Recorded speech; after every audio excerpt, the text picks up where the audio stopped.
also has never seen a Jew, but immediately the Muslim got angry. And he is usually a cool person. He was like so angry with this guy whom he has never known, and he wanted to thrash him. He knew the consequences. That's why he was keeping his cool. I would like to narrate another incident, very funny. Okay, like 2 years back, a cleric was saying that you should not have fruit juice. Why? Because the juice align with the juice. It is the invention of the juice. Imagine the kind of tropes they are making up and distributing. It's very funny. But at the same time, it is also tragic because there are people who believe it, idiots. They think that way, and they have this control mechanism. Everything that you do is controlled. If you don't go to mosque, people will notice and they will ask you, did you come to mosque? You cannot lie because there will be others who will corroborate the story. And if you don't come, you'll be like ostracized and people will like physically assaulted if they don't come to mosque for a long period of time. Did Muhammad decide to call? Did Muhammad decide to call Islam Islam because they want to like slam all religions and slam all other ideologies? Is that the basis for the Muslimic, or the Mohammedans? Is Islam? No, can I get a video? I got a video. I can play. The last online. Yeah, mine. Yeah, I'll read the context. One second. I mine. You mine? Yeah. Who's that? Yeah, you're not a mod. Okay. Yeah, I'm a mod. No, you're not. Okay. So, mod, can you mute that guy so I can play this video? No, I'm a mod. It's good. Okay, 1 second. What's the video, baby? I'm playing it. 1 second. But what is it to play it?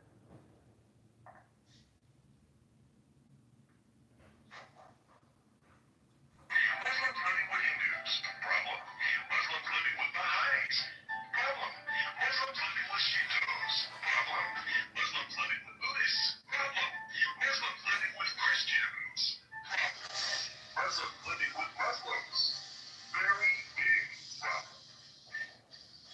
All right, I don't want to hear. I don't like to bang on any religion, so I don't. Okay, I don't think it's helpful. Thank you, though. It's not banging on a religion. It's stating the facts, and then the video wasn't even finished. Well, I understand. I muted it.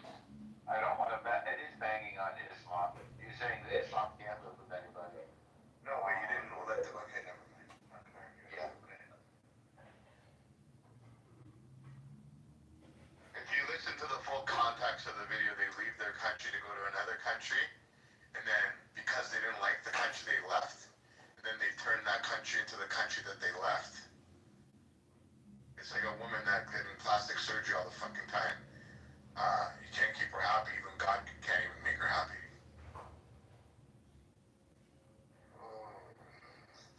When Pakistan was divided, the man responsible for partition was Muhammad Ali Jinnah. He was a Shia. Okay. Now the Sunnis in Pakistan are calling Shias. But I understand, Norm. You didn't want to slam, but this guy's been slamming Islam for the past 20 minutes that I've been in the room. But you wouldn't let me play the video. Okay, another sect called Ahmadiyas. They were at the forefront of partition. Now the Sunnis are saying that they are not Muslim. They are being persecuted, while Ahmadis in India are having a peaceful life. You can see during Eid, they are not allowed to sacrifice the animal. Their minarets are broken down. Their places of worship will be bombed. Yeah, Muslims are safer in India than in Pakistan because you don't know who is going to come and place a bomb in Pakistan. Most Shia bombs the Sunnis, Sunnis bomb the Shia, both bombs the Ahmadis.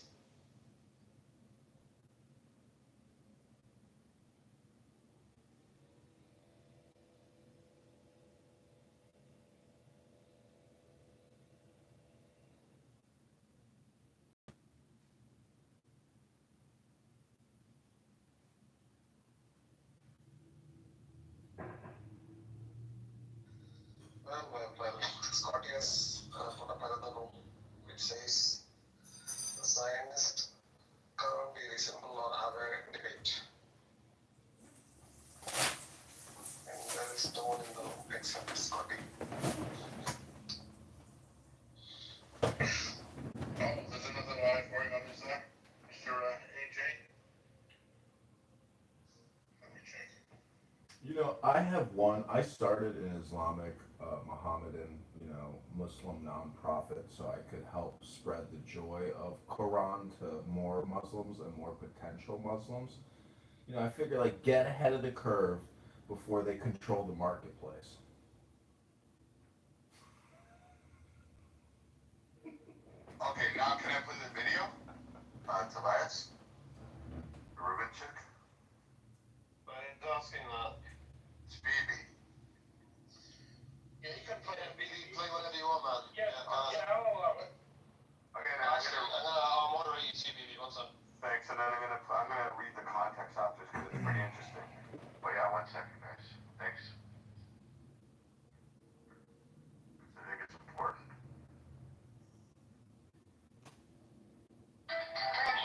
Muslims living with Hindus. Problem. Muslims living with Baha'is. Problem. Muslims living with Shiitos. Problem. Muslims living with Buddhists. Problem. Muslims living with Christians. Problem.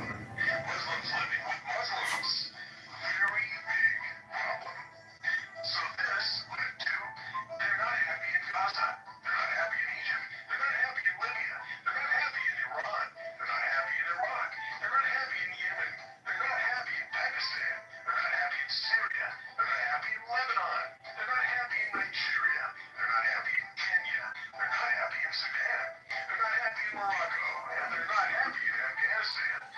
So, where are they happy? They're happy in Australia. They're happy in Belgium. They're happy in France. They're happy in Holland. They're happy in Italy.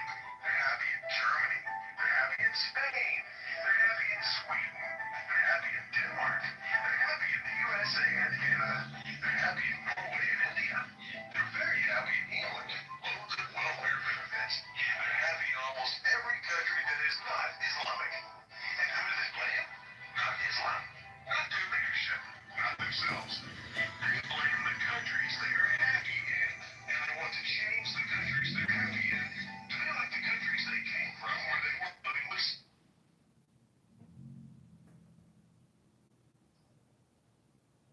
So When you read the, it says, for those not following the logic of this video, Muslims flee their own countries to objectively better countries than the only one they fled with, the goal of turning the new country into the one that they fled from. No logic, but it's their religion that tells them Islam is to take over the entire world and enter every house. Many other migrants flee countries that are not Muslim, but the difference is that they assimilate into the countries by respecting its laws, but becoming more like the people in it, sometimes for the better, sometimes for the worse, but they do not have an end goal of turning it into the place they came from. That would make zero sense. Well, you can't put the blame necessarily on the people that want to make their new host country like their former bad host country because it's really the leaders of the Western countries that are letting them in to begin with. Those are the most guilty, in my opinion, of all, of this whole dynamic. It's the people in the West that are letting these Muslims in. I agree. And why do you think that is? And you're a very intelligent guy. Do you think they're doing it because of votes? I think it's clown world. It's wokeism, and they're trying to malign and destroy their own country in order to essentially maintain power, which you could say is votes. No, they're doing not just for votes, they're doing because these people come out of work. The jobs that you would not work. But they're not. But they're not like in Canada and the United States. You see that they're coming here because they're making more money. Like in Canada, they're making more money than somebody who's worked here for 35 to 40 years, getting a retirement pension and benefits and old age. They're making more. So my mother tomorrow, even though she came as an immigrant, worked her whole life here, worked for 50 years. I think she makes $1,100 a month, retired. If she goes tomorrow, throws goes away in her passport, starts speaking different language, she would quadruple that amount. How the fuck is that right and normal? I want to know the actual stats on how much migrants, like what's the ratio, how much they're taking off of the system as opposed to the people that actually built this country. I would agree with your statement if it was 20 years ago. They come here, they work. No, they come to Western countries and into Europe and take the benefits of it and then burn the flag of the country that they're sitting in, receiving the benefits of it. True, but I think there's demographic change. I mean, you cannot deny that the average age of Europe is now like 45 plus, 47 plus in Spain and in Norway and so on. You cannot deny that sooner or later, the doctors, the nurses, lots of these people will be immigrants. And out of immigrants, a huge number of them are going to be Muslims. So you think wait, hold on. Because from my understanding, the Muslim world's making babies at a faster rate than anybody else. But somebody who's very well versed on is Yaakov, he could give you like actual data and stats on that. Yaakov, you actually talked about the birth rate. Yeah, in most countries, they have much larger families than native populations. In the U.S., average American family is like 1.69 kids per woman. It can be anywhere from 3, depending on where you are, 3 to 5. When you're getting all these benefits and you're getting housing allowances and other things, it's easier to have kids.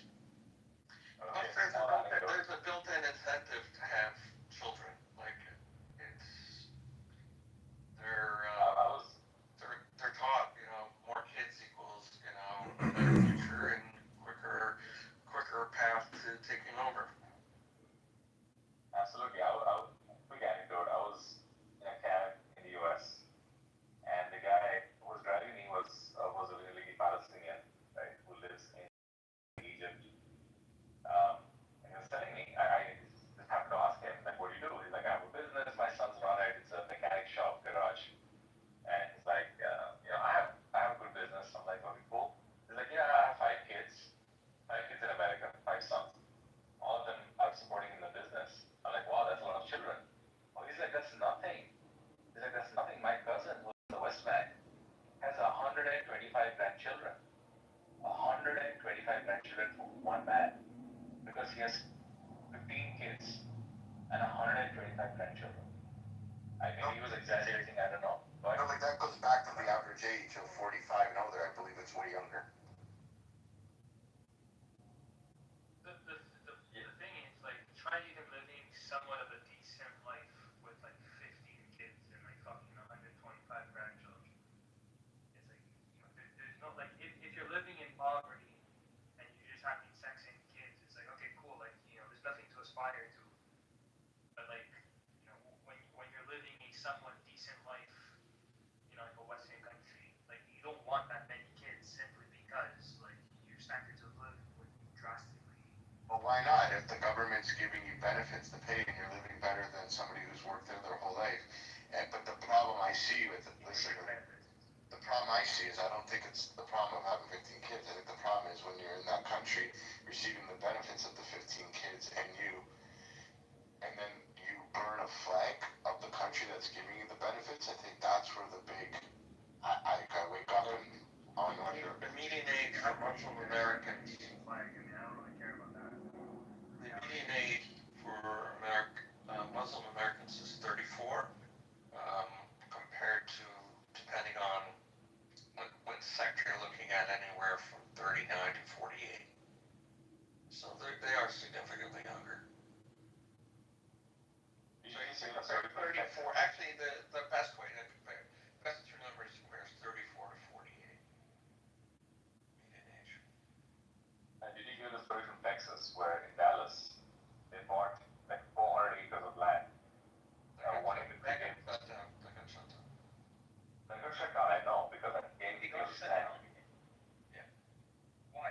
Yeah, so they're trying to create a small little Islamic piece of land.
think 90% or 99% of the room wouldn't care. They don't have a problem with any religion as long as the religion is not impeding on your life. Or like I don't see many other religions where they leave the country that they're in, go to the country and try and rule the whole country, make everybody their religion, and don't want to contribute to society, want to make their own society. I think that's where the big problem is.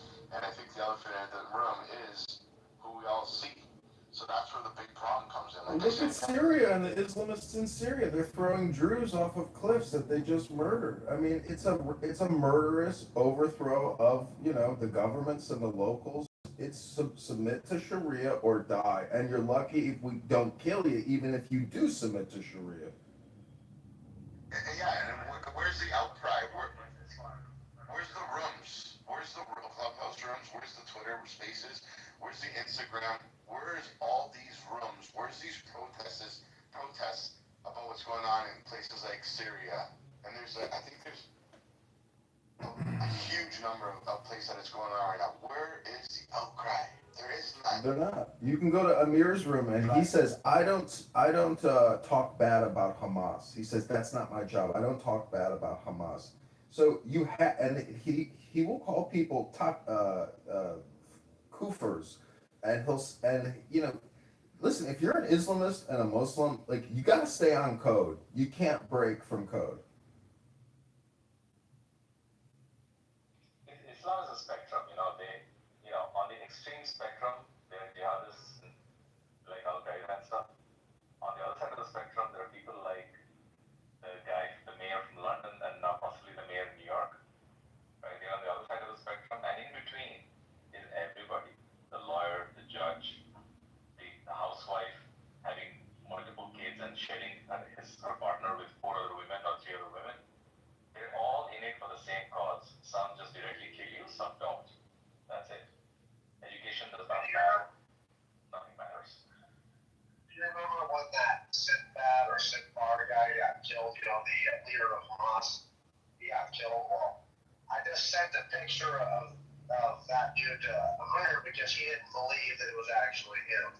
And so I sent him an actual picture. He blocked me permanently from his room. It's like he's definitely a Hamas sympathizer, just saying the mirror. Not just a sympathizer, he is a potential terrorist and a terrorist promoter. I agree. Absolutely a promoter.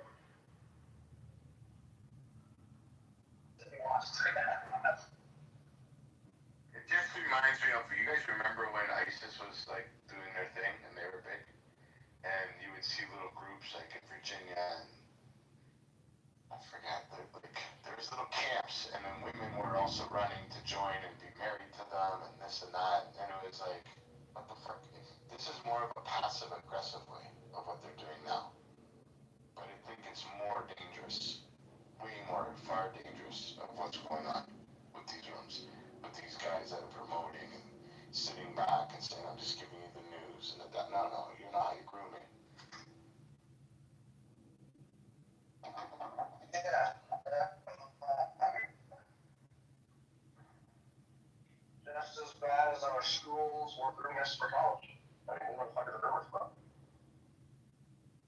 Yes, out of there, yes. See, if you're a leader and all you do is stir the pot of hate, you're not a leader. You're actually a leech, a parasite, a turd.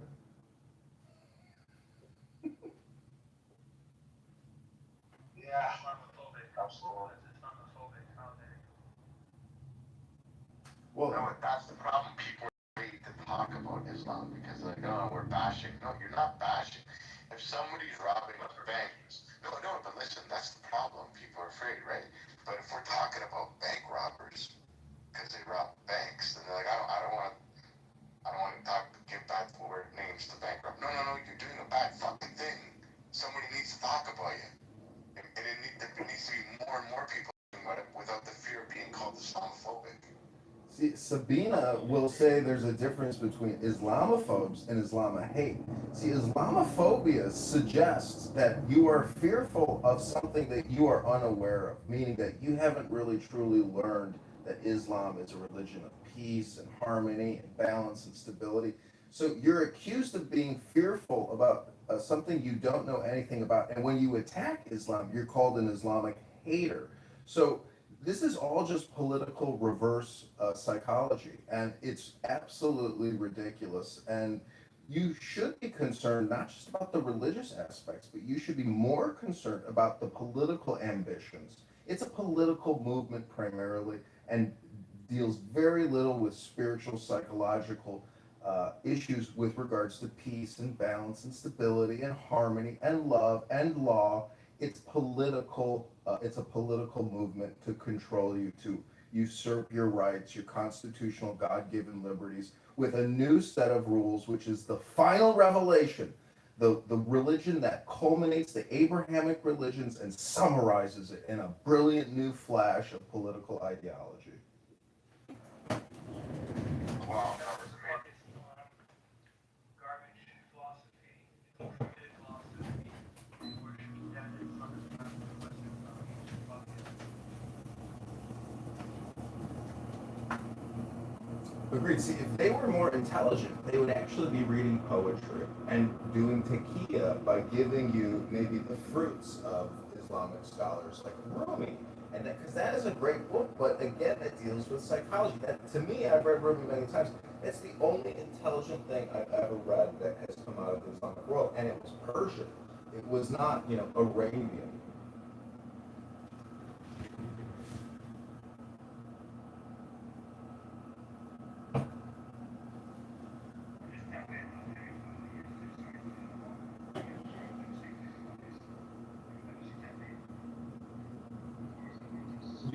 You won't see that because in the left and the West, we are totally woke. Wokeism is the herd psychology still. The mind virus hasn't necessarily been broken, and it will take strong leaders and patriotic leaders like Trump and J.D. Vance and other great Americans who are willing to resist the woke mind virus, which is an infection in our soul, in our charter, in our constitution. Do you think, Nick, honestly, do you guys think that, like, realistically? Because I think you're on something, but I don't know, because everybody, I don't know what your ages are here, but when I was a kid, everybody loved Michael Jackson. Right? The Jackson 5, Michael Jackson, was everything. It's just like mesmerized, the way he danced, when he sang. And then towards the end, everybody turned on him. He was dangling babies out of windows. The guy turns out to be a sociopath, psychopath, and We talk about Cosby too, bro. We love no Cosby too. No, whatever. Yeah, exactly. But the people we're talking about, they don't dangle babies out of windows. They throw them out fucking windows. They throw people off rooftops and murder. well, You know what I mean? look what about Mahatma Gandhi. Historical revisionism is a bitch because a lot of people think Mahatma was this fantastic leader, but no, he actually gave up a lot of his own people to appease Muslims and allowed them to get murdered and said, learn to love how to get murdered. Like that. So there's a dark side to history with regards to, this glorious revolution and liberation, colonialism. So, you have to take everything with a grain of salt. Well, he was just trying to boost his chakras, All great leaders need to keep their chakras boosted. Yeah. But how many of us have seen those videos of the child marriages that are going on today in 2025 still? The people how are people not shaking their fucking head? Because, from the TikTok, Instagram, YouTube consumers of the West, when they see something happening in the third world, they just go, oh, that's just third world customs, not my problem. But literally down the street and in every major U.S. city, they're building mosques at an unprecedented rate.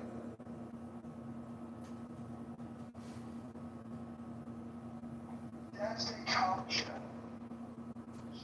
Jewish restaurants in Chicago get torn down and they build mosques. It's happening all over, and the Saudis fund a lot of this.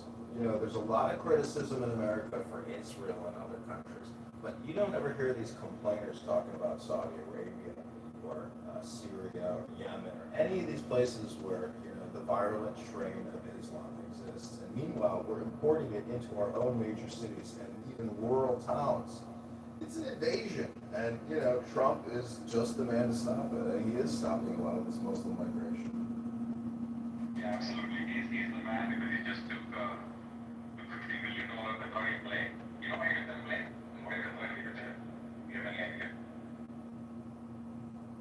See, he's a smart guy. You don't kick a gift horse in the mouth. If somebody says, hey, here's a $250 million toy, you know, and people criticize, but go ahead, Sheila, what?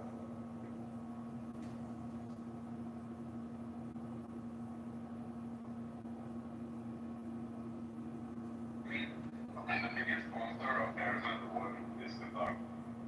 Nobody else close. Iran doesn't come close to Qatar. Qataris are the only people who sponsor both Shia and Sunni terrorist jihadi groups.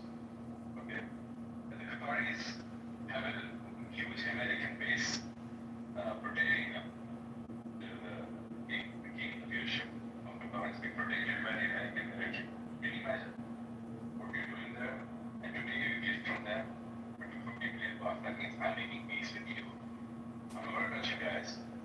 You know, keep doing what you're doing. And as long as you do business with me, we'll get along. That's it. So I wouldn't give much of a. Well, why do you even think that gift was like a sincere gift? Because there's a lot of liabilities with maintaining a plane. It's like, here's a toy that we don't even want to take care of anymore because we'd rather upgrade to the new model. It's like, it's basically a bullshit gift. What if it's hacked? Right? Trump goes on one day and they fucking control it and fly it into a fucking building. Well, I'm sure the Air Force will put it down and they will do all the checks necessary. The point is, why are we taking? They will give it, no problem. They have a lot of money, the car has a lot of money, right? Flying an arm, they will give it. But why are we taking? I think the principle is don't kick the gift horse in the mouth. You know, we'll take anything you want to give us for free. I mean, we're sick of spending money, you know. Something, you know.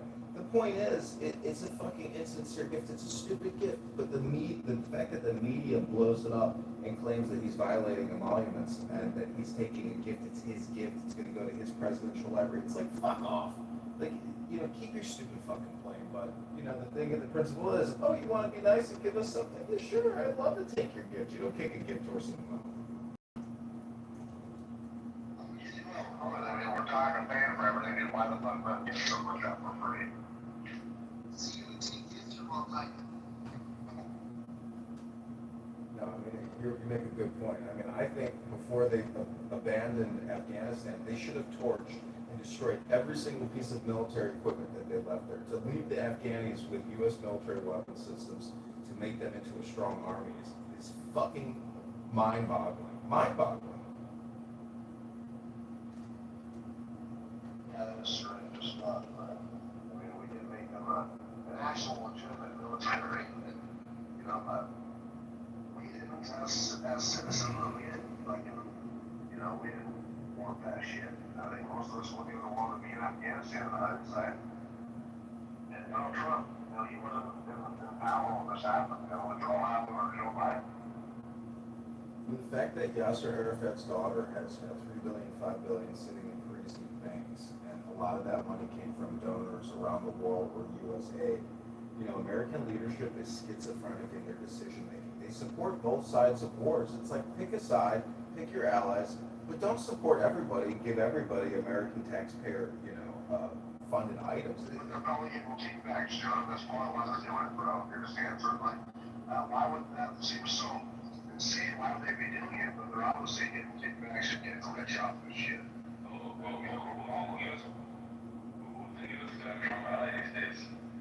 Pakistan, the wonderful country of Pakistan, is the biggest ally. Islam's family is doing business with them. They have a crypto exchange, crypto coin. They have invested in, and they're getting along with Pakistan. The whole family is in. And the military general of Pakistan and his family. Can you imagine what's going on? So, INET is a proxy of the Pakistani army.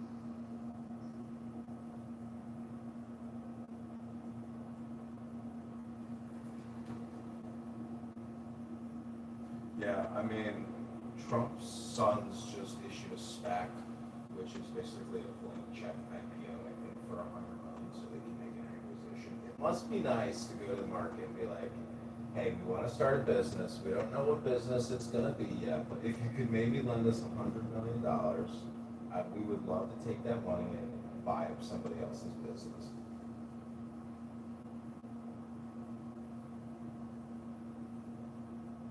Or just gamble that money in, cryptocurrency.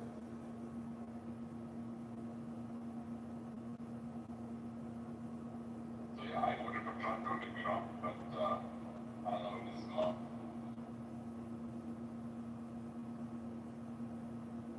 I know SPACs aren't new. There's nothing new about a SPAC. But yeah, I mean, Islam is not the religion of peace. I have the glorious Quran, and I've tried to read it a few times, and it's very difficult to read because it's so boring, and it's you can tell that it's not written by some kind of college academic, scientist or philosopher. It's really definitely written from the desert.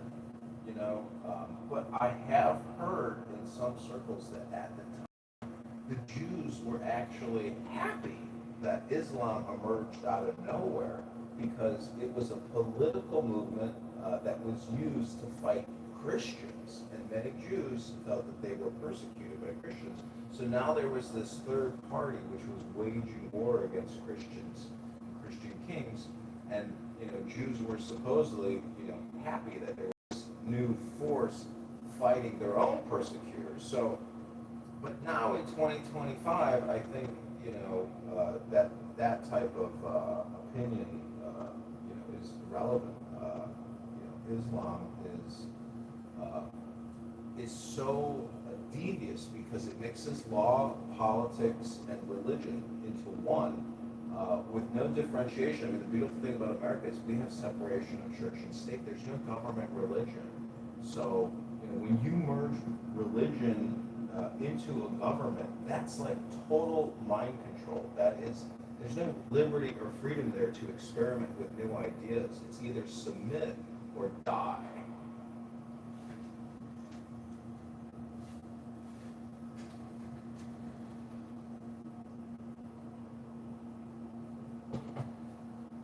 The title is fucking amazing.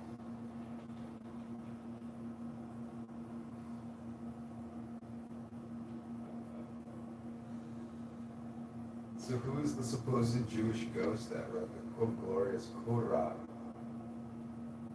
I'm wondering if they did that, if they, some Jewish guy's like, oh, they're just cosplayed as a Muslim. And he's like, let me make it boring. Yeah, and violent. You know what I mean? Just people. So do people like violence? Is that what's going on? Is that why? Yeah, is that why it's being fought towards? Because people need violence or they call it a little excitement, but then they change it and call it passion.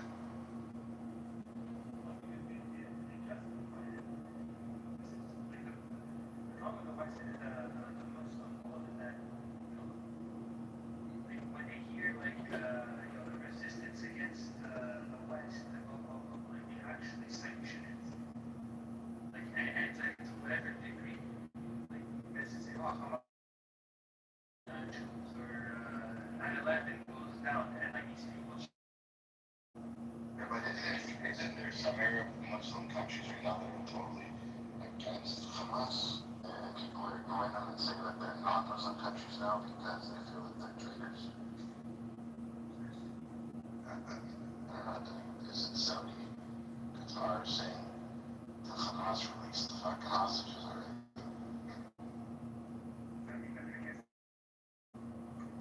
Well, you have France, Canada, that are saying that Israel, we want to shit on you and want to recognize Palestine as a state.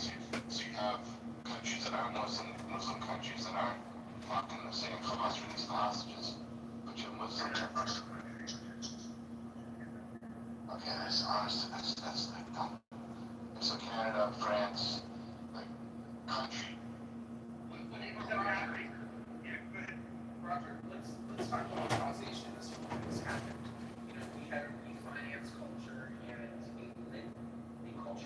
that, a certain generation participated in, to taking out millions of dollars out of their equity to send their kids to, study women's studies at, Cal State Berkeley. So, I mean, the same generation is a direct cause of the same pattern of frivolous financing that the generation that they're complaining about engaged in. Yeah, the good old-fashioned HELOC. You don't see many of those anymore. Is that like a wrestling move? No, the HELOC, it's a home equity line of credit where people would take the value of the home and they would borrow against it. And your home is an ATM. Yes, and then essentially never paying your home off. You could, I remember people buying houses in Modesto where they move out of the Bay Area. They'd go to Modesto, they'd buy a very inexpensive home, and then the value of the home would go up moderately. It wouldn't go up like the 12% per year that the Bay Area would, but let's say it goes up like, I don't know, 7-8% per year. And then to Adam's point, let's say they have like an event like, oh, Johnny's got to go to college. And they're like, where do I get college money? And then they look at their home and they say, oh, I can borrow against that.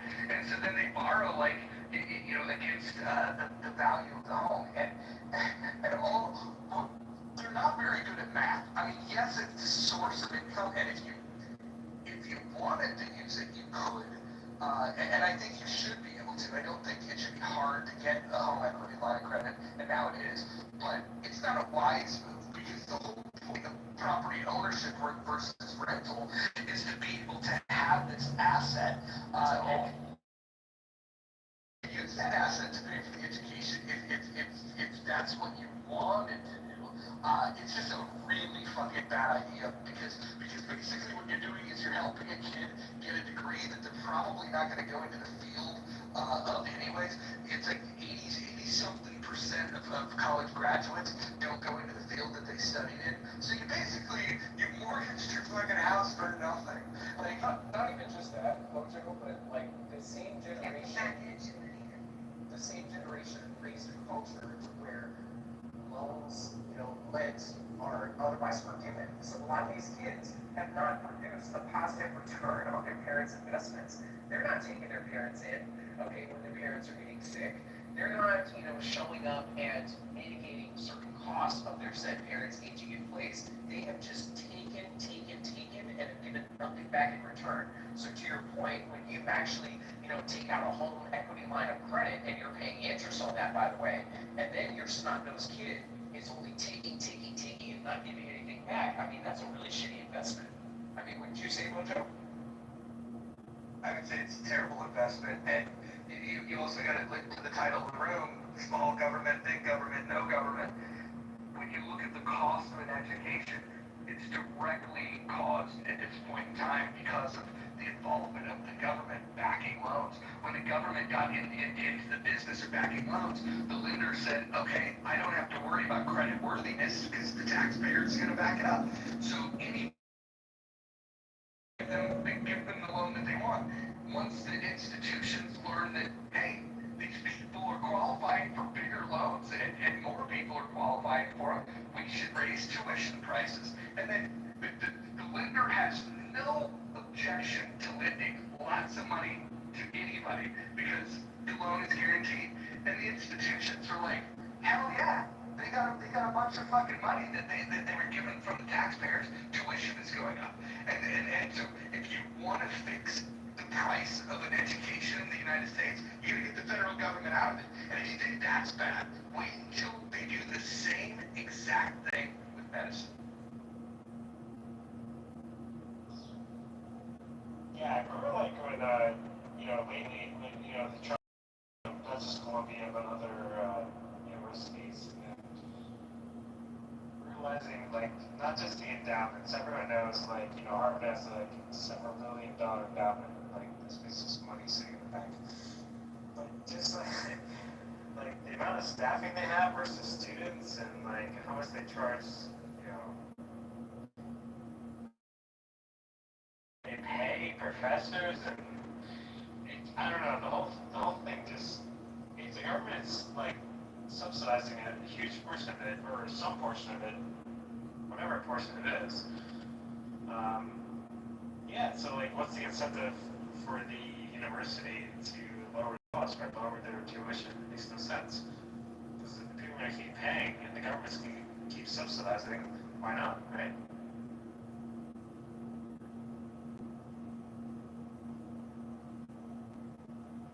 So I see the poll results, 77% prefer small government, 16% support no government.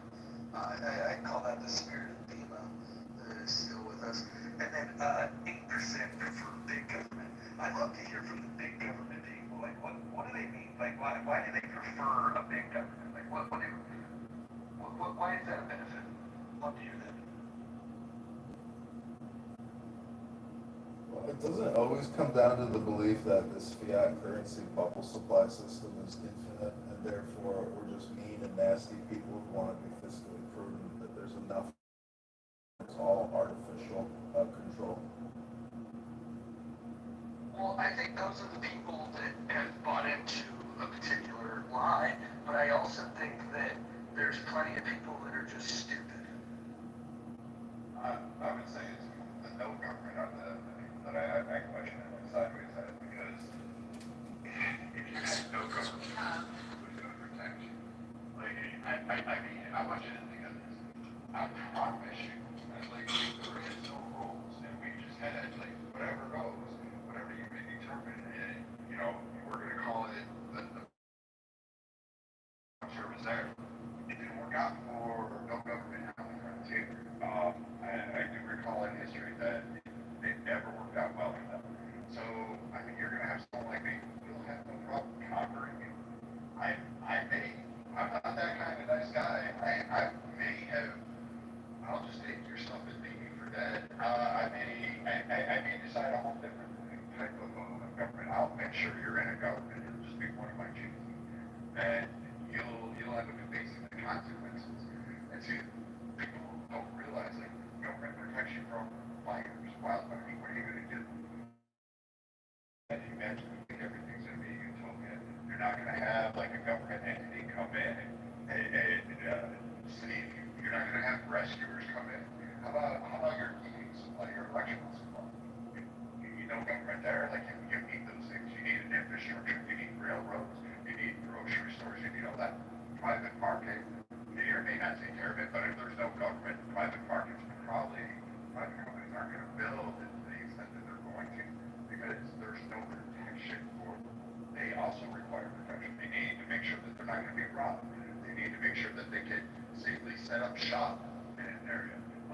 That they're not going to have to shell out massive amounts of money just to repair things that are damaged, because, hey, there you go. And they don't have electrical grids already installed. They're not going to set up shop there. They're not going to build. So it's always confusing to me when I hear that no government people live with demons, and they just think that somehow or another everybody's just going to go kumbaya, pick fruits and be orchard, and they'll just share the peaches they got while sitting there, standing naked in the sun all day, and nothing will happen. Well, mass protocols for disease elimination. Your mosquitoes, they carry a shit ton of diseases. You know that the U.S. and a multitude of other state governments try to keep those at bay, because you guys can't figure out how to get standing water out of your backyards. I mean, these are things that you guys don't think of when they think of government. You know, I would love for one day for us to do a room where we just play the debate that I had with Dima about anarchy, and just listen to her explanation for questions like, hey, we have 5,500 nuclear warheads. Who's gonna have control of them? And her answer to that was the people. The people have control. And when you ask, well, what people? She just said, well, whoever. And it's the people can just have them. And you ask her, okay, well, do you think that the people that have them currently, like, I don't know, like if you had a nuclear powered sub, you would probably just keep it. Under what standard would you have rules of engagement on when you would use these things? And she said that it would be up to all the individuals to decide how they would want to use them. I mean, like, when you start asking the real questions, forgive me, asking the real questions, you get some very bizarre answers. And I would encourage people to go and listen to the stream. I'll go find it myself and I'll pin it to the top. It's very interesting when she was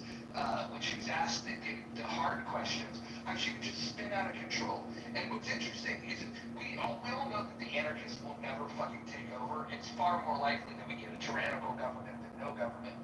Which is why, with the 75% that said small government, there's a challenge to keeping the government small. Like, it started off much smaller than it is, and it's growing and it's growing and it's growing. It's becoming more tyrannical, more tyrannical, more tyrannical. Where we have $37 trillion in debt, $100 trillion in unfunded liabilities, and the government has the power to levy taxes over you to pay for their spending, which they also borrow, which causes inflation, which is another tax on the people. So I think that the biggest challenge is how do you keep a government small? And Beamer's answer would be, well, because you can't do it, you should eliminate it. And I think the real $1 million question is, if the nature of government is to expand and they want more power over the people, how do you control that? How do you limit their power? We have documents in this country that we follow them would do that, but every president that we've had likes to ignore the Constitution, including the one that we have in office today that doesn't have a very good understanding of the Constitution. I agree with your premise on that, but like, it depends on what you mean by small government. Like, I'll say I want small power controls in the government. I want Congress to actually not be effective to take back their role and retract some of the powers that have been afforded to the presidents for years. I think that's a good start. There are certain areas, but if you're talking to me about like, hey, should the government have a small role? Okay, in the energy sector, taxes can probably be able to do what they want to in terms of that. But some of those government subsidies that we pay tax dollars, they go to make sure that pipelines aren't just controlled by one entity, that they can be universally used and energy gets out there. Niagara Falls, the natural resource, powers the entire northern seaboard, northeast seaboard into Canada. That's a huge energy grid. That's the Kitover Dam, another one. These are central projects that without government support and spending in those areas you wouldn't have. And I think what a lot of people say, no government, or I want to go back to the original, they're not thinking very well of how much like your state of well-being is actually dependent on the government. Many of you, 99% of you, would not survive in a colonial, like old revolutionary times. Like, I'm just telling you flat out, you're not built for that. You don't know how to do that. You guys fought over toilet paper at Walmart. You are not built for having to be accountable and lying and do resources on your own. So the idea that, hey, you know what, I want no government, or I don't want the government involved at all, depends on which sectors. Like, do you want it on infrastructure? Because the government, I'm going to tell you, highway system's pretty fucking good. You get from here to there. It needs work. I'm not saying it's perfect, but if the state allows for you to get your shit at by Walmart across the country, you've got energy grids. You guys seem to run AC and heat, you have tools and all of this shit. I mean, you're not bringing that front. There's no one that can't have a home across the country if they want one. I mean, you're going to find a place to live in. So you've got shelter, and you don't have to do that. Many of that is due to a lot of government backing. So it just depends, Roger, where we're going with small government. We can pick up certain things, and I agree the $1 trillion is a bit much to have that much that up there, but I think it's a lot more nuanced versus big, small, or no government, and then people cheering no government. We should never listen. Never. Well, I agree that people are going to have different ideas of the reach that government has into our lives. I think that when I look at both sides of the political spectrum, even if you have something as simple as the First Amendment, right? You have people that want the government, they're calling on the government to ban books. It happens on the left and on the right. And I find it weird because when the left was banning certain books, the right was like freedom of speech. Now the right wants to ban certain books, and the left is saying, hey, freedom of speech. What I'm realizing is that we don't have a lot of free speech zealots. We just have people that they have preferred speech, and they want the government to protect that. If they find speech that they deem detestable, they absolutely want the government to ban it.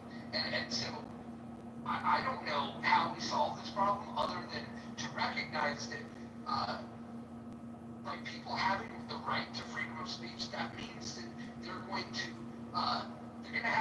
they're gonna have the right to say things that we don't like, consume materials that we don't like, and that's what it means to support free speech, is to keep the government out of that, putting their hand on the scale.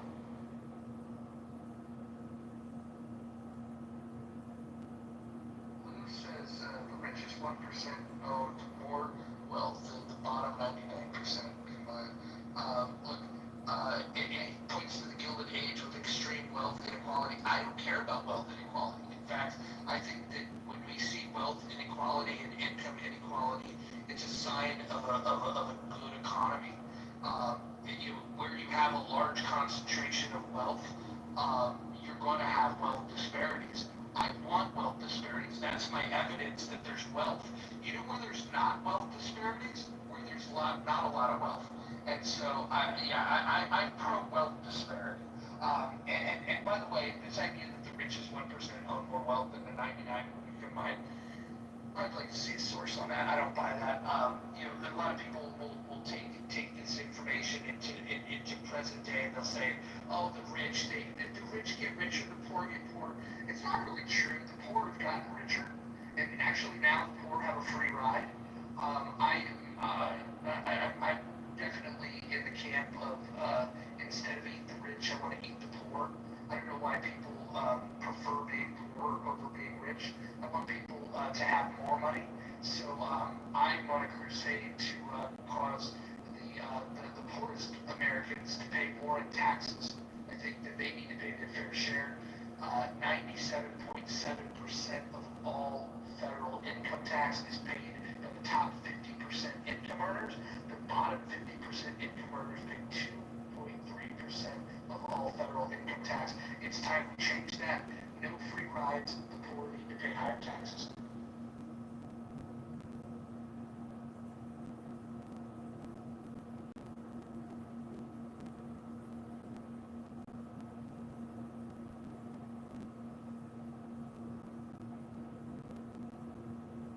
Well, it's the way it's set up when a low-income taxpayer files. He's actually just getting a refund check or a credit from the government, or basically a wealth redistribution or a borrow and spend from the government. So you are required to annually file, but a lot of these people also don't even file. I would say 20% of the population doesn't even file a tax return. So it's to your benefit to file if you're low income, because you're just going to get the annual refund from the government. So the system itself is fucked up. Correct. This idea that the rich are the problem, it's I'll never understand it. I would say that we need to start having more straight talk, that the rich should be held up in a higher regard, and the poor, they're the ones that need to be shamed into paying their fair share. And I think it's high time that the poor get into their pockets and pay their fair share. Well, so let me ask you a question. Do you believe that instead of giving people a child tax credit, sorry for the parents in the room, but do you feel that instead of giving a credit, they should be charged more in taxes? Because if you look at the likelihood of that said child coming into this world being a beneficiary of the government, shouldn't those said parents be charged higher in taxes? I would go the opposite way and then just give a tax break for single people that have no children. Okay, so I was controversial within Roger Smith on the gas. So we've incentivized, if you think about it, we've incentivized the idea of like marrying with kids. These are going to create tax credits. But the truth of the matter is, the people that get fucked are the people without kids. If you don't have kids and your property taxes are going to fund the school, like how is that equitable? You don't even have little bastards to go feed down at the fucking schoolhouse. And by going to feed, it's because they don't teach them anymore. It's like this whole school lunch program. It's fucking amazing to me that people literally believe that it's the job of the school to feed kids. It's almost as if parents don't have any responsibilities. I don't even recognize the world we live in today. It's weird. It's crazy to me, Roger. I remember, like, when I was in middle school, my mom used to send me to school with, like, a check for the month of, they just added it onto your account, and, you put in your little pin when you went up to the lunch window and you got your food, and, my parents paid for my food. Like, I always, I guess I never questioned, like, were there people around me that weren't doing the same thing, and, like, how fair is that to my parents?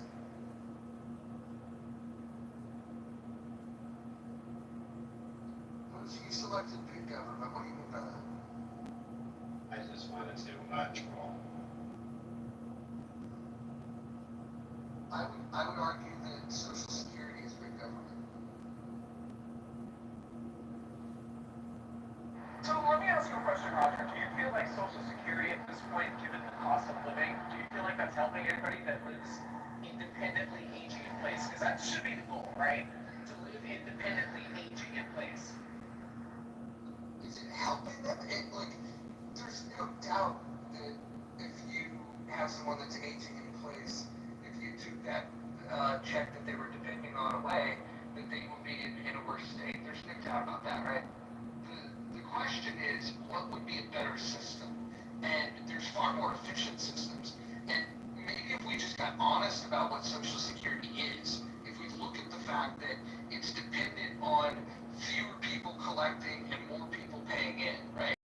And then when that breaks, that's when you realize that's when the clarity arises in the fact that people like me that have always said it's a Ponzi scheme, when there was more people paying in, less people taking out, it didn't appear like a Ponzi scheme. But once that triangle is upside down and all of a sudden you have more people collecting than people putting in, you realize that we're fucked. And so I just wonder why people can be anti-Ponzi scheme in other areas of their life, but when it comes to Social Security, they think that it's perfectly justified. Mojo, let me ask you a question. Do you feel like there should be an age limit for which somebody should be able to co-sign student loan? Honestly, I think co-signers is a dangerous thing to do, because if you want to talk about fairness, right? Yes, wealthy people can co-sign for their kids. They have the credit scores. They have the income requirements. This is where I think that I think we should deem credit worthiness on an individual basis. And I don't think we should give loans to these little snot-nosed bastards that don't have a means to pay it off. Now, if you wanted to have a deferred payment, that would be one thing. I think the way that I would loan money, if I were structured, if it was Bank of Mojo and somebody wanted to borrow for a student loan, what I would say is like, oh, how long are you going to be in school? They say, oh, 4 years. I would say, okay, no payments for 4 years, no interest for 4 years. But then I would have a payment plan that on the back end of that, as they're starting their career, they can pay it off. Well, and see, Roger, for me personally, Yes, they do. I saw one of my cousins that has. They don't exclusively have. She has a fucking master's degree, and she's a yoga instructor. Meanwhile, at the end of my grandmother's life, part of her Social Security was being garnished because she was a co-signer on her student loan. Don't you think that there should be safeguards to, protect people from ending up in those situations? No. I think people need to plan for themselves, and where my sympathy for people come in would be, this is the question, like for social safety nets in my mind. What do we do with people that can't work? Not that they don't want to work. If you took an able-bodied person of sound mind, I have no desire to construct a wealth transfer to those people. Maybe there could be skill building workshops so they can better participate in society.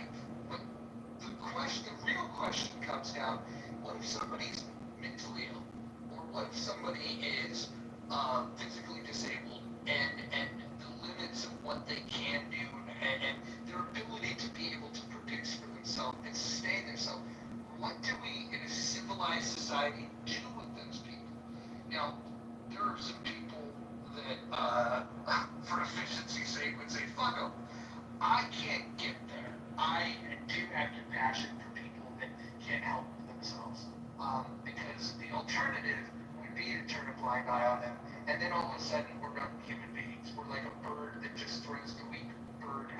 nest. Oh, it's not going to be strong enough to fly on its own. Fuck them. We're going to throw that bird out of the nest. I don't think human beings should do that. I think that we should, if we're going to have a construct around social safety nets, we need to figure out who qualifies for them. We need to figure out who's going to pay for it, and then how do we make it as efficient as possible to make sure that the need, that the resources are meeting the need in the efficient way possible. And so my limitation would be, I think that if you can't work, whether it's for a disability, whether it's for age, I mean, it could be blindness, it could be, there's a lot of different factors, right? Busted him, you're fucking out of the workforce. What do we do with those people? That's the only social safety net that I think is worth discussing. Everything else is a money grab and transfer of wealth. I don't know about that. I think the only safety nets that should exist for orphan children and disabled people, whether they be elderly children, and veterans. I just don't believe in any other safety net beyond that. So what it doesn't have to be the government, right? There's charities that do this work. This is correct. But what do we do with the orphans, right? Because I've thought about this, especially when we're talking about abortion, like, I can't kill a baby. And, but then if you have, like, some absentee father and a mother that, that doesn't have job skills, and the kid's fucked, right? Do you rescue these kids and, like, put them in a chocolate factory and call them Oompa Loompas? Like, what do we do with the orphan? I just don't know.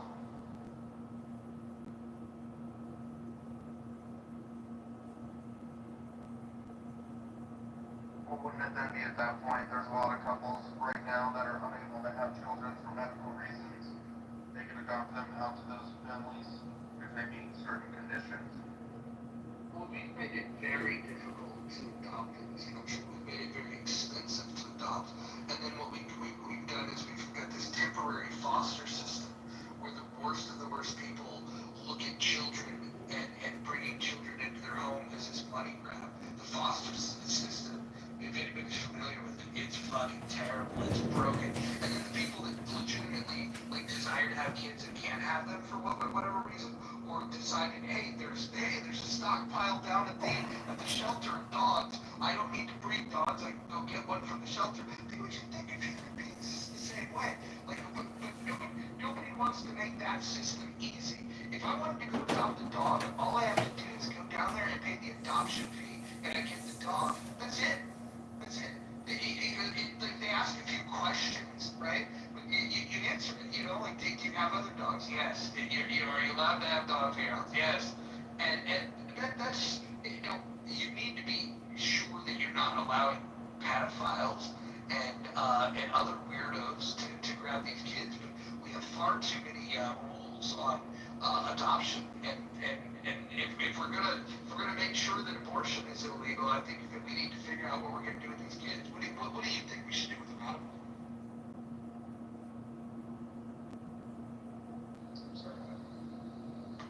What do we do with these kids? What do we do with the orphans?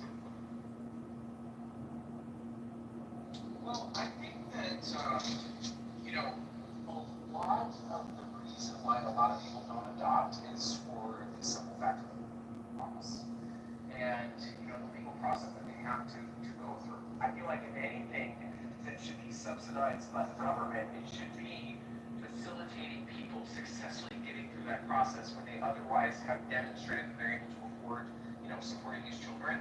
And I feel like the schematic that's kind of used, engaging on affordable, also takes into account the exorbitant cost of adoption. So, I mean, I don't know.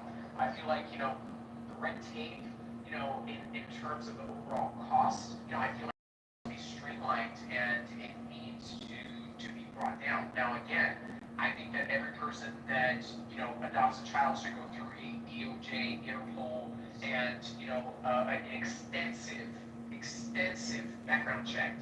But I'm just not seeing that the cost of what adoption costs today, how it actually accounts for that, and then you still have a bunch of people that slip through the cracks. It's very strange to me. It's just they couldn't come to the last. There was no critiques on Adams. asked him, well, what do you think of, right, you know, like, if you're anti-abortion, what about the foster care problem? What about the all hurdles for adoption slash and yeah, so these bunches only from so that response. So it just summed it up. Like, what? Like, oh wait, what? Wait, so again, I'm critiquing what happens, but it's like, what? Oh right. So no, honestly, I'm at work. I said it's not against you. Not against you. It's on the right where it's like, I'm anti-abortion, but oh right. Well, where are these babies all magically gonna be taken care of? Where's the accountability for the fucking abuse that goes on in foster care, the horrors that go on there on the regular, the pedophilia, just the regular abuse and starvation? There doesn't, like, where is that concern from the right, where it's like, I don't know, don't kill any babies, but where is that we take care of these babies that are unwanted?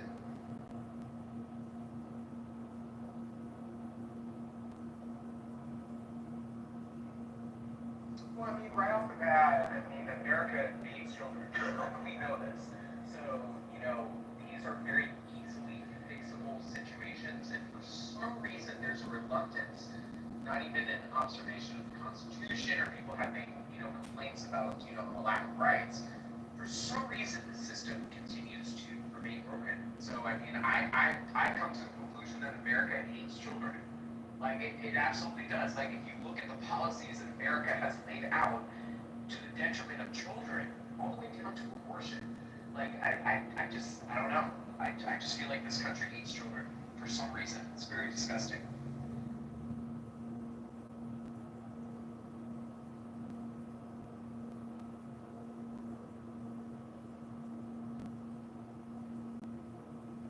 So, what if you had to get licensed every kid?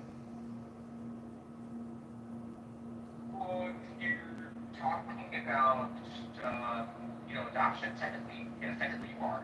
You have to go through a home study. You have to Well, go through what about having the you kid? have to go through.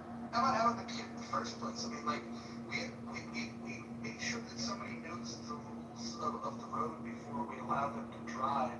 But, like, you can just have two of the biggest idiots on the planet fucking each other and creating kids. I think part of the issue that we have is that the stupid people do more breeding. And then the smart people are like, well, how am I going to pay for these fucking kids? And then they put these limits on. The reason the Western world, birth rates go down is because people are using they're not just out there saying, let me have 11 kids. No shade thrown on you, Akiva, but having 11 kids in 2025 is probably an expensive endeavor for most Americans. But yet, you know, you're free to do that. And then we want to look to the government to say, hey, what are we going to do with these fucking kids? Like it's almost a small government. You want to have a license to have kids, but you want small government. That's kind of. I'm throwing the question out there of like, why is it that the stupid people want to have so many kids? Are you calling it a stupid? No, this is not for him in particular, but if you look at countries of high birth rates, it's not exactly the fucking world beaters.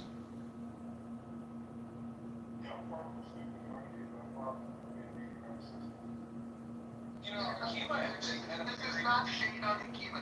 The fact that I used 11 kids might have felt personal, but it's not. Okay, 7 kids. So now we're clearly not talking about Akima. We're talking about only people with 7 kids.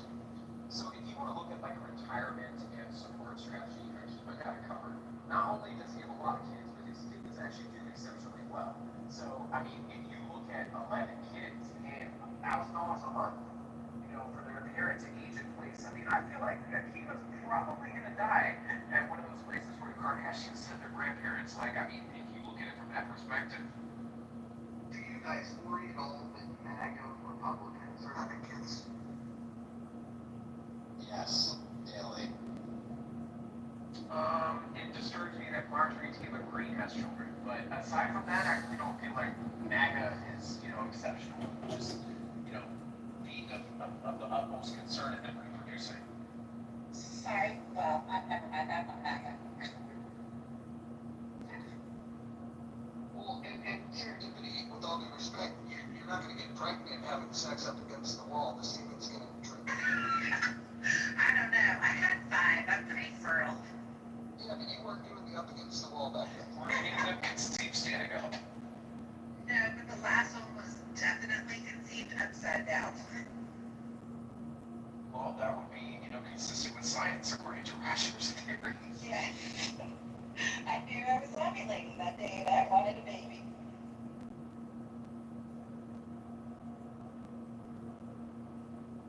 For those of you that didn't catch the reference, you have to show up every day to be able to understand these inside jokes that I will not explain to you.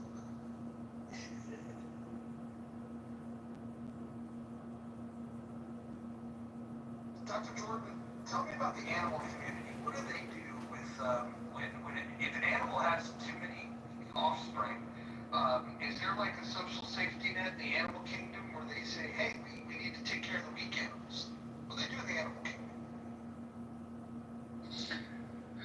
Well, I mean, inexperienced moms don't always succeed, and they might lose offspring for different reasons once they're born. But it just depends. I mean, they're meant to carry as many, like a lion pride, or elephants. They will also help care for others' offspring. So I think that it just depends. You saying it's a jungle out there? Yeah, oh, never mind. There's an African proverb that says, every morning in the Serengeti, a gazelle awakes knowing that it has to be faster than the fastest lion. And that same morning, a lion awakes knowing that it has to be faster than the slowest gazelle. The point of this is that every morning, whether you're a lion or a gazelle, you need to be ready to run. I think that we should. I'm more interested in the positions that women want to assume to conceive.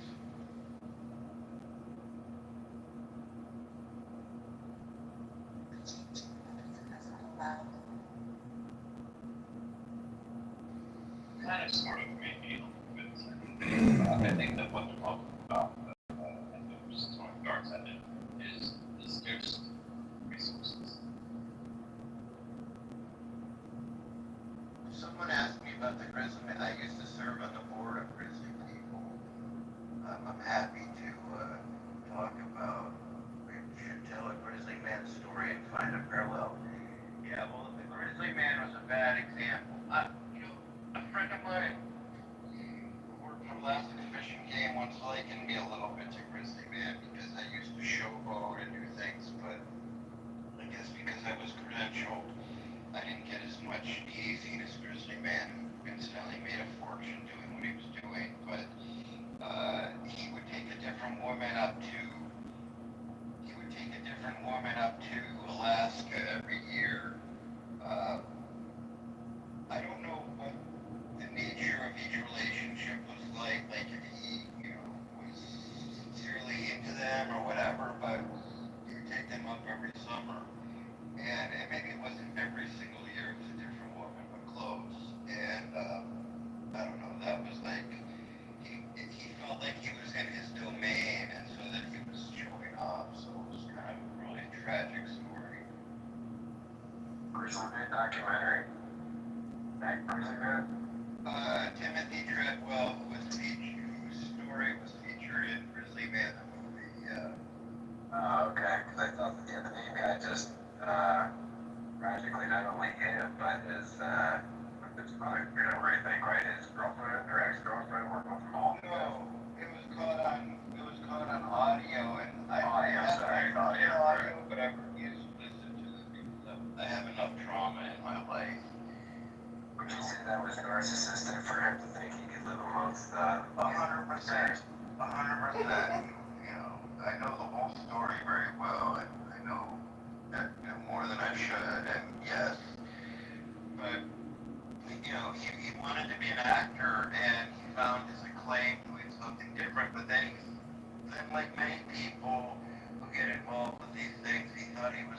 God's gift to bears, and instead he put himself and the bears in harm's way. So it was a kind of a tragic story. He struggled with addiction, right? Wasn't this was like his elixir. This was his own, being in touch with nature and God. This was the only thing that kept him sober. I think was part of his journey. Well, that may be, but the thing is that he, I don't know that it's any different than some professional athletes who find themselves in a situation where they have these adoring fans and then they become, their heads get bigger literally and figuratively, and, he could do no wrong. So, I know a person who found his remains. I remember having a conversation with him about, because I used to go in and train wild grizzly bears. Well, bears that were fed, right? And, work with them on behavioral regimen and stuff. And we used to have these conversations. I came from a science-based perspective, and I would never do what he did with those animals. And I've written about, in different forums and publications about what's safe and what's not, even for photographers, of course. But Timothy Treadwell was an exception, and then he gained a huge fan base.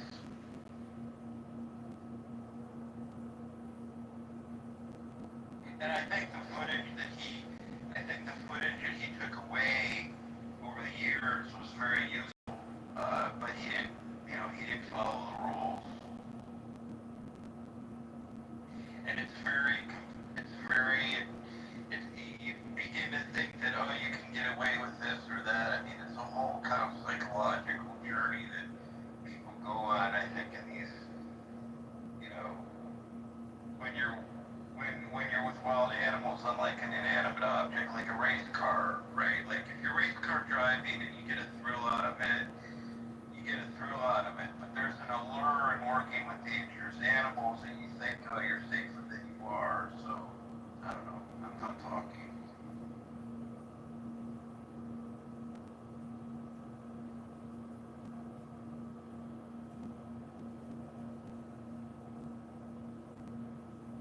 It's like big government's making them push on the poll. It's up to 24%. What poll are we talking about? The poll about the road.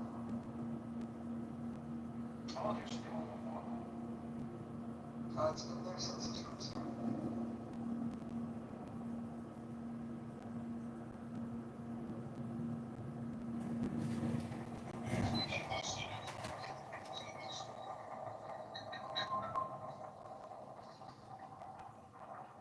So 1 out of 4 people surveyed want big government.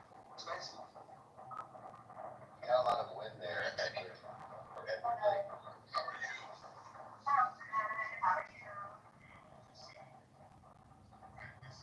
Edward, you're off mute.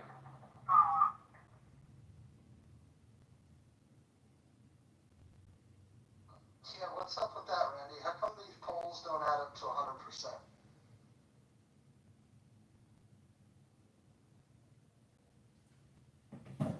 John Kitover, hopefully you'll win your race for Congress, but what do you think of this poll?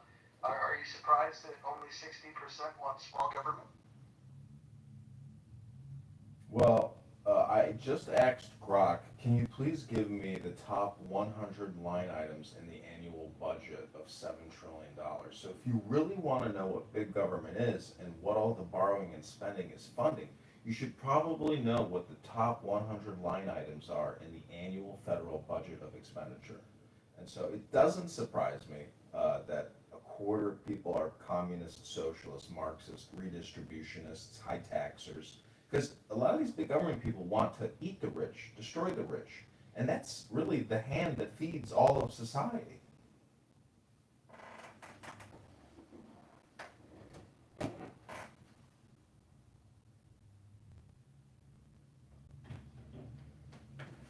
But if you have just a moment, I will read to you the top at least 30 line item expenditures.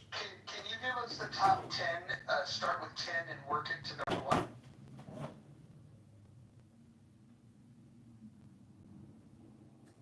Here we go. Just give me 1 minute. I gotta find it again.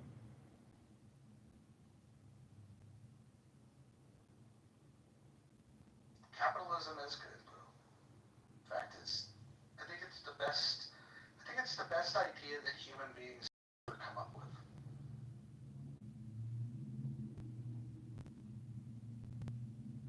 Real quick, why aren't people watching Howard Stern anymore? Because he's turned into a faggot.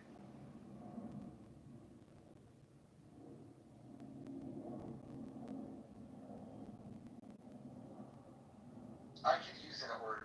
If you look at my PR, I represent. I'm an ally. He's just not funny anymore. He's. I mean, he's probably happier in his life because whatever trauma led him to being as funny as he was once upon a time, he's probably worked through all that stuff. But now he's just not funny.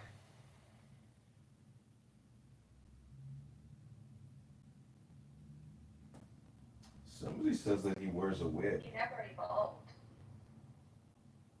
Somebody said that that's hair is not It's actually his transition. anymore.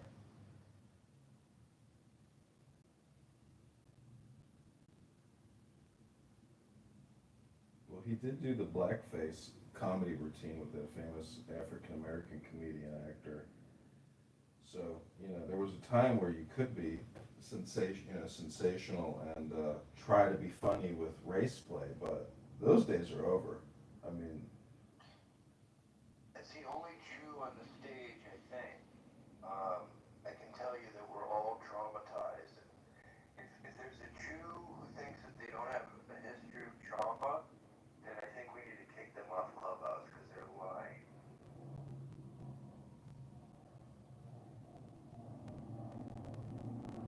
well, there's a lot of Jews.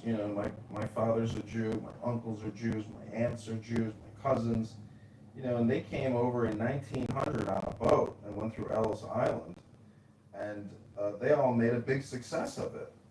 And I think a lot of immigrants that come to this country are very focused on success and eliminating a lot of the bullshit, of American culture and society, and they maintain their close-knit little group, or they're just hyper-focused on success, and they don't look back. And success is, what they absolutely value. I mean, it's a little materialistic, bougie, or commercialized in a way, because a lot of these immigrants are such brand whores. But that's the psychology behind their success in a way, that they're not gonna accept mediocre jobs. They're gonna go for the big positions. They're gonna become optometrists, dentists. What's interesting is that we've If America was so centered on success, we've lost the propaganda war in this, in perhaps the most important fight of our lives, and that to me is kind of insane, right? Like, okay, so we can in terms of commerce, in terms of building economies, we can do all these things, but we've completely lost sight of the need to win a propaganda war against people who have far fewer resources but many more bodies. It's amazing.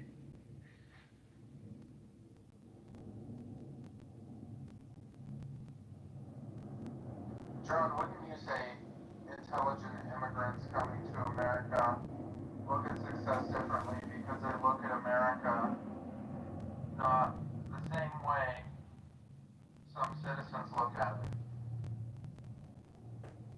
Yeah, it's like Meaning the process of becoming an American is knowing about America and how it functions and falling in love with the idea that, hey, if I can go here and I can do it, I'm going to do it. I think it's just in group, out group, where you come from nothing. Like, I've traveled to third world countries, and it's honestly invigorating seeing people live in garbage, because when you come back to America, you literally kiss the ground and you say, I can't believe how other people live in third world countries. Praise God, that America is the way that it is.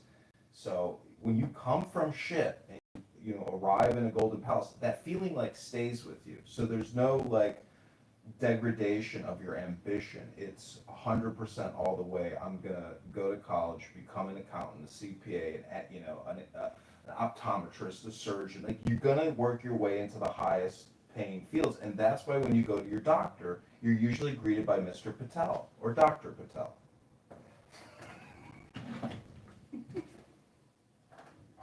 It's hunger. The majority of the immigrants here have a drive and a purpose in them. They have something they want to set up for multiple generations, and oftentimes they achieve that. By the third generation, it's gone usually, or everybody's assimilated. But the wealth in America is usually dissipated or gone by the third generation because you don't have stewards anymore. You don't have people that are hungry. Once you touch the golden cow, as John put, for as long as you live in comfort and you have your iPhones and you live in this utopian mindset that you don't need to scratch out a living, you don't need to fight, you don't need to be forceful, you don't need to even challenge the rules to break the rules, then you're just, succumb to mediocrity. We have a lot of people that are mediocre, and they're fat. I'm sorry, they're just, majority of people are fucking obese, mediocre, monsters.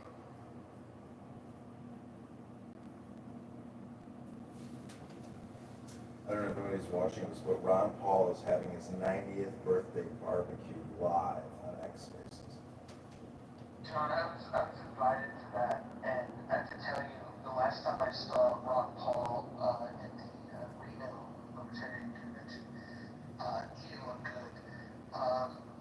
He had to sit in a quiet room until it was time for him to come out and speak, and then he goes out and he speaks, and then as soon as he's done speaking, back to a quiet room. He's not been right since the stroke that he had on air. Did you ever see that where he stroked out while he was like on a live broadcast? No, I didn't see that. He's not really been the same. And in fact, the guy that he does the podcast with now is just like a fucking Russian propagandist. I think Ron Paul has fallen from the grace. When he was in office, I thought he was great, but as he ages, he gets crazier. Yeah, I was happy and proud to meet him, but he did not have that Trump gusto and bravado of saying, well, we're going to lock her up. So, he was not an effective communicator when he ran as president. But these are the top, I asked Rock, what are the top 20 spending categories of the annual $7 trillion budget? This is from the lowest to the highest. It's allowances, commerce at $15 billion, energy at $20 billion, community development $30 billion, science and space $35 billion, agriculture $40 billion, natural resources $50 billion, general government expenditures $60 billion, housing $80 billion, international aid $70 billion, justice $80 billion, transportation $120 billion, education and training $200 billion, veterans get $305 billion, health, including Medicaid, is at $620 billion, income security, which is $675 billion, that's at $921 billion,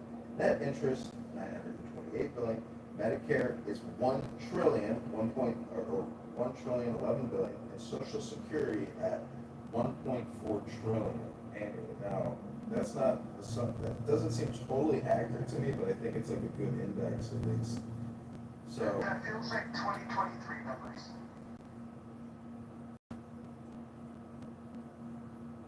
I mean, it's kind of weird because Social Security and income security, it feels like that's the same program. So that would put it at $2 trillion, but they generally only report Social Security at $1 trillion annually. Your budget. I think the income is digging into that drilling good. I think that's referring to SNAP.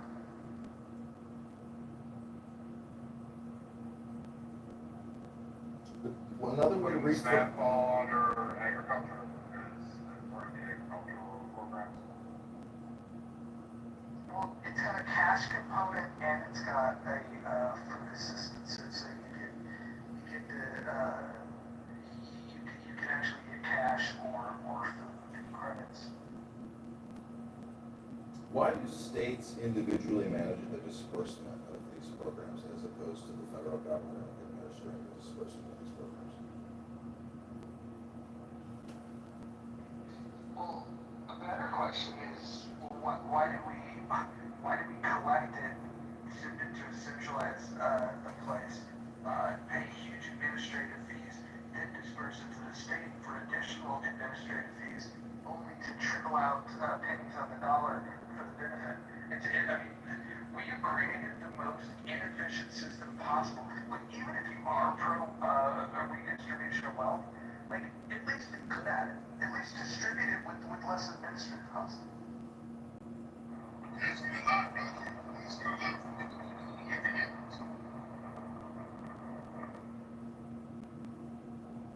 But it's almost as if it's not important to them to be efficient. And being wasteful it feels like it's a virtue.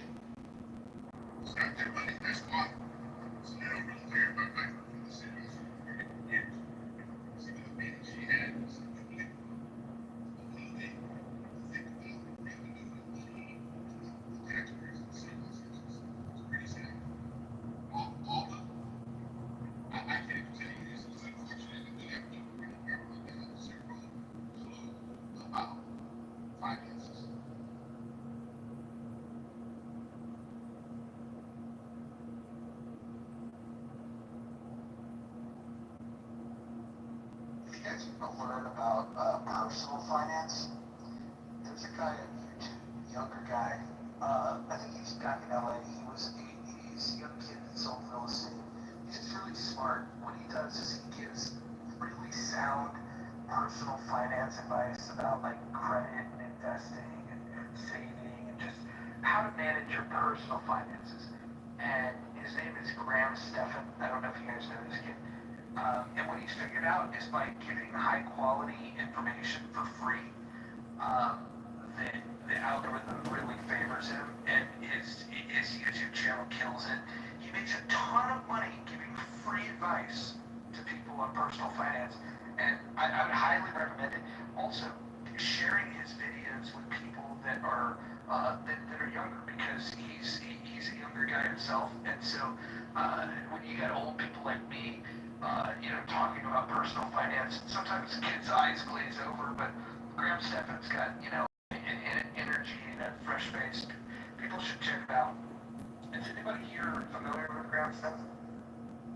No, I've never heard of it. This is what income security breaks down to. It's a $675 billion 2025 estimate.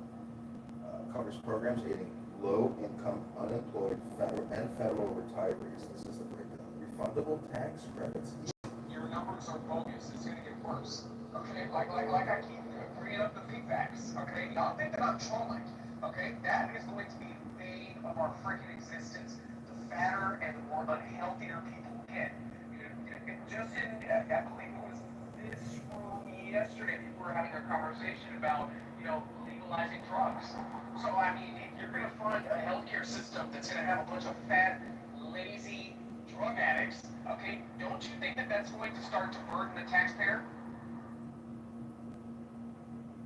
These are the numbers. Refundable tax credits are at $115 billion. Food and SNAP, child meals, $150 billion. SSI is at $67 billion. Unemployment compensation is $62 billion. Federal employee retirement is at $160 billion. Housing assistance, $60 billion. And then there's other foster care TANF program, $62 billion. Again, this all comes out of CBO.gov.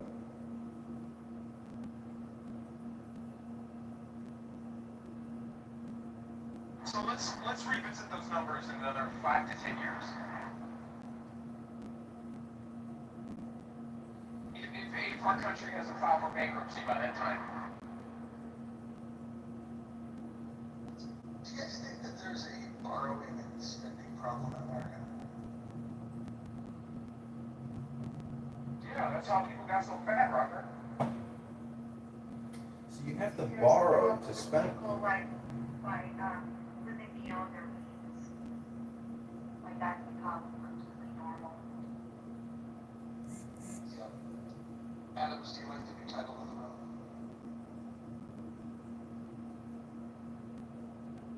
Oh, beautiful title.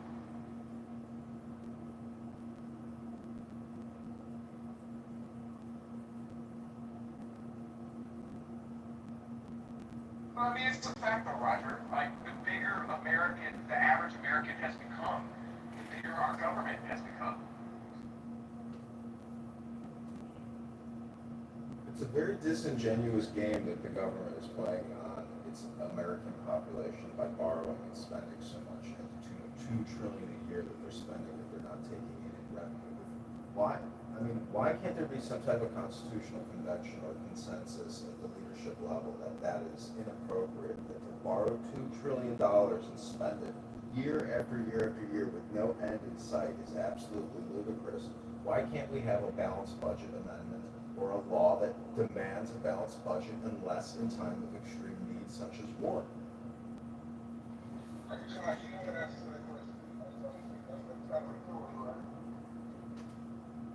Well, it's not. It's actually just linguistic logic and common sense that, if you talk to Maxine Waters, she would say something like you just said, or she'd give out there some other type of deflection. I mean, this is very clear communication that demands, that you perk your ears up and say, he's 100% right. Why aren't we all going in the streets and demanding accountability but rational budgets and rational spending? You can't spend now unless you borrow, and so it creates this future event which we want to avoid, which is essentially bankruptcy or degradation. I mean, the same rules that apply to your checking account should apply to the rules of your government. Otherwise, that mirror system is broken. It's dishonest, disingenuous. It's like looking in a mirror and seeing a fake image of yourself. We want the real image bounced back to us, in our fiscal accountability. This is unsustainable. Charles says we are on an unsustainable path, and in 2050, at $4 trillion in annual interest, plus all these other expenditures that I just read, it will create hyperinflation. I mean, your milk will be $20 as opposed to $1.99. Your bread, your eggs, your butter, it will all go up. I mean, in Weimar Republic, prices were doubling every single day in the early 20s. So that's what will happen, but we can prevent that. But that's the worst part, is that shouldn't even happen in a well-functioning economy. Unfortunately, 40% of this economy is completely artificial. It's all borrowed and spent. It's all borrowing and spending. Your doctor, your hospital chain. Hospitals are shutting down because Medicare, Medicaid is no longer going to these facilities. So the whole system is built on borrowing and spending, and it's shutting down part of it, but it's also continuing. I think there's, as far as whatever the number is going, basically going to infinity, i.e. the dollar's going to zero, I think this is an inevitable path. I think there's sort of like some optimum that they can, try to ride it out. Like, what is the optimum level of borrowing and interest rate and so forth that they can squeeze as much juice out of the lemon as possible. But it's clear, like, it's all going to break down in the next 20 years, max 20 years. And I don't know about you, but I fully intend it. I'm definitely blaming fat people. So I just talking to ChatGPT 5 here, and they said like 2075, 50 years from now, it says debt help easily exceed 300% of GDP, which in today's dollars might mean 150 to 200 trillion dollars. And that's not unfunded liabilities. That would make them dead in 50 years. Anybody want to comment on that? I think that's way further out than I would expect. I think it's much sooner, but we'll hit those numbers. Well, I asked it for what it's going to be in 50 years. Let me ask it shorter clips over. Like, we're already at 120, 130, maybe more. But like doubling the debt to GDP that's going to come much faster than that, Roger. So no, this is referring to the 37 trillion that we have now. They say in 50 years it'll be somewhere between 150 and 150. This is not the unfunded liability. So if I get you that number, it'll scare you. It'll get to a number that you probably couldn't write on a piece of paper.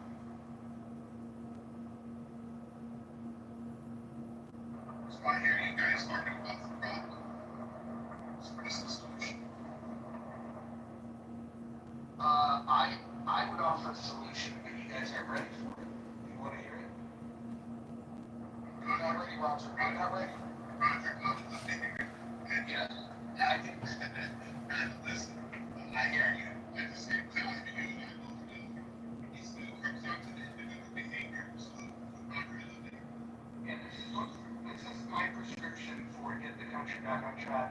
I would get rid of Social Security and Medicare with nothing. I would get rid of the Social Security and Medicare tax because we don't have those programs to fund anymore. I would also get rid of the federal income tax, and I would replace all three of those taxes with a federal sales tax. And and then so we would eliminate the top two expenditures in the budget, which would allow us to easily balance the budget. We need to fight for a balanced budget amendment, and we need to begin targeting surpluses so we can pay down the debt rather than just continue to increase it. That would be my plan. What would you do with the poor's, Rodrigo? The poor's need to be addressed this way. So if there's any poor's here, the free ride is over. You no longer get to leech off of a system that has been created to give you all of the opportunities that you are too lazy or incompetent to take advantage of. And the poor need to pay their fair share. We need people with bumper stickers and t-shirts that say eat the poor. We need to start telling the poor that they need to pull their fucking weight. We need to stop with this lie that the rich are the problem in this country, and we need to acknowledge the fact that the rich pay the majority of the taxes, and we can no longer allow the poor people to not pay their fair share. And if we institute a federal sales tax, eliminate the income tax, the Social Security tax, Medicare tax, what we will effectively do is create the conditions in which the poor people can no longer hide. They will have to get jobs because if they want to consume things, they will then pay a federal sales tax on it. That's my solution. Roger, I'd like to say it. I think that to take the people off of the drug dependency, very unique. Both of the things you said, Medicaid and Social Security, and the drug SNAP, and all these things, they do need to replace them because you cannot put a country based on drugs. People supposed to be working. We're not doing that because unfortunately our country, since the Great New Deal, Mr. Lyndon B. Johnson, and the role of the family, is just all gone downhill right now. We have too many families. I agree with you. Let's eliminate the program. Tell people to go back to work.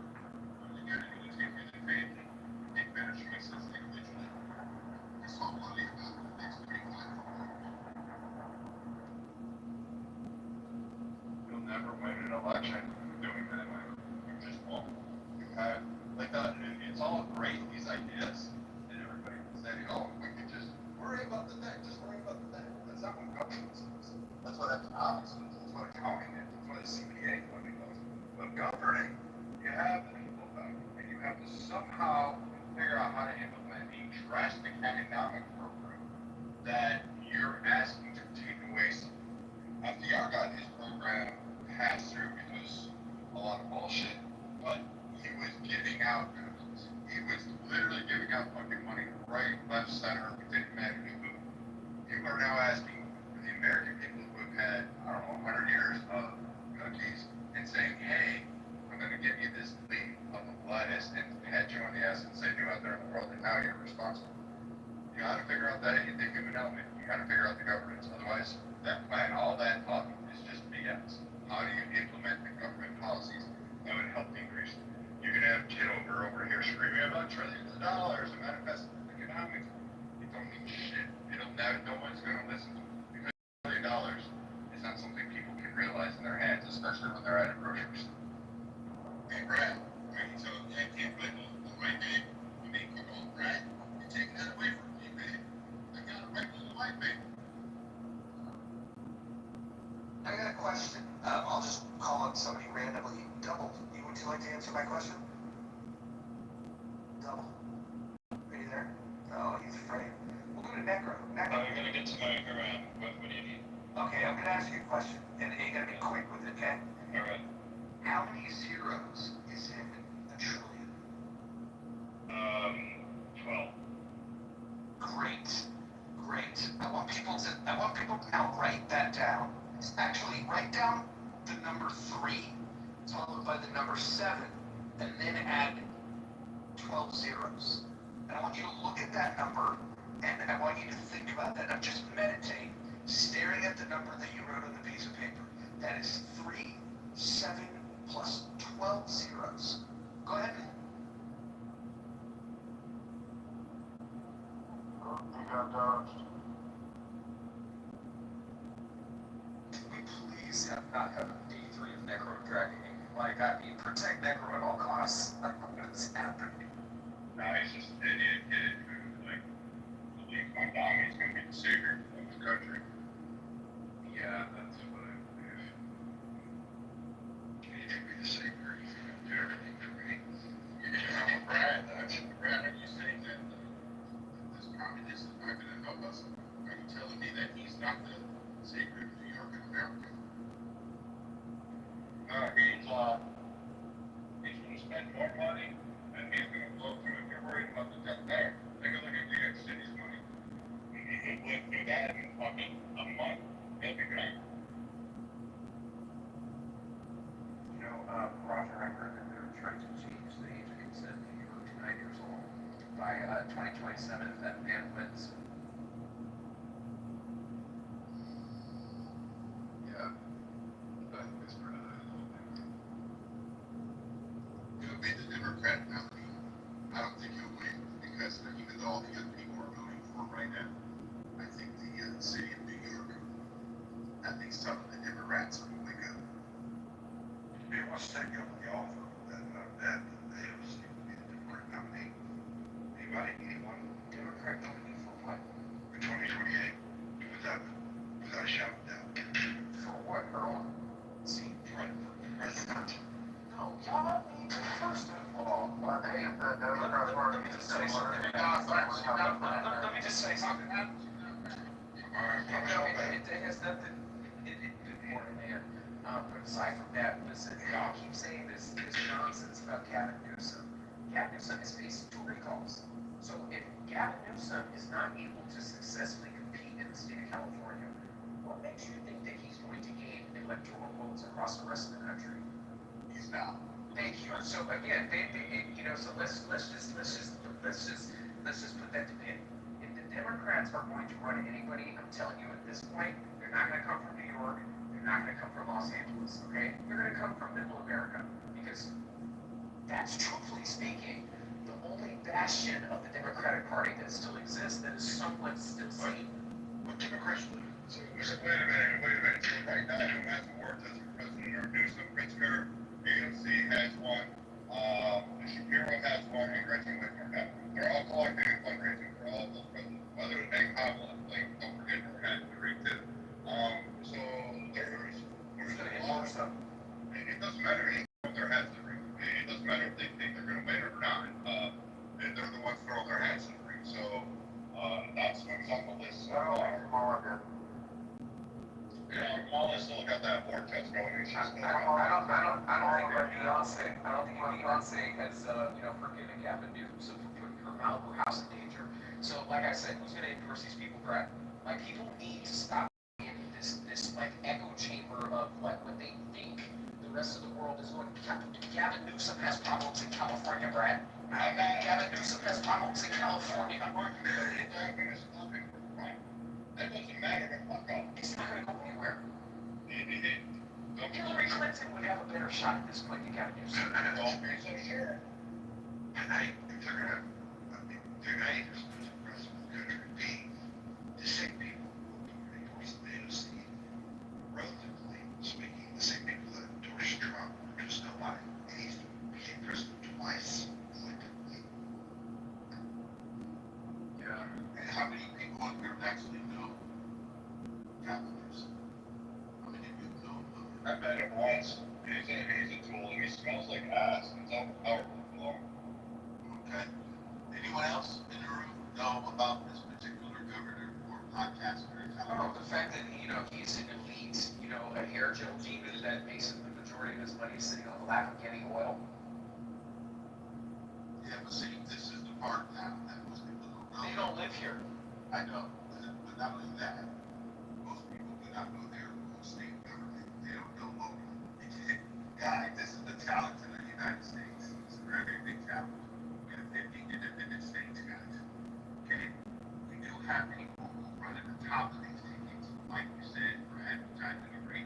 All these war chests that these people have, at the same time, they have to get the consensus of the other 49 states. It's very hard. And I think that's one of the things that.